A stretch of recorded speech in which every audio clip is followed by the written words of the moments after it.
భారతదేశంతో తెగదెంపులు చేసుకోవడానికి ట్రంప్ ఎంత మాత్రం వెనకాడడం లేదు. చైనాతోటి అట్లా కాదు, చైనాతో చాలా జాగ్రత్తగా వ్యవహరిస్తున్నాడు. ఒకవేళ చైనాతోటి మళ్ళాగా వ్యవహరిస్తే అక్కడ అమెరికాలో ఇన్ఫ్లేషన్ వస్తుంది, విపరీతం ఇన్ఫ్లేషన్ వస్తుంది, జనం కూడా తిరగబడతారు. వాళ్ళకి ఎందుకంటే నిత్యావసర వస్తువు ప్రతిదీ కూడా వాళ్ళకి చైనా నుంచి మాత్రమే సప్లై అవుతుంది.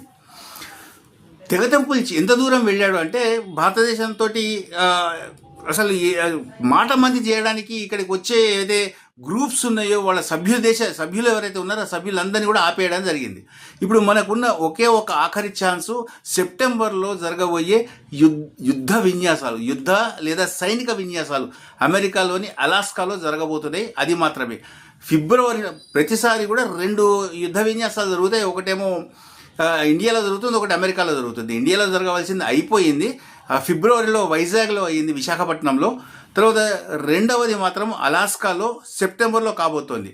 దాన్ని మనం ఏమన్నా కొంచెం ఆసరాగా తీసుకుని అమెరికాతోటి ఏదన్నా మాట మంది కలపచ్చా అని ఆలోచించాలి.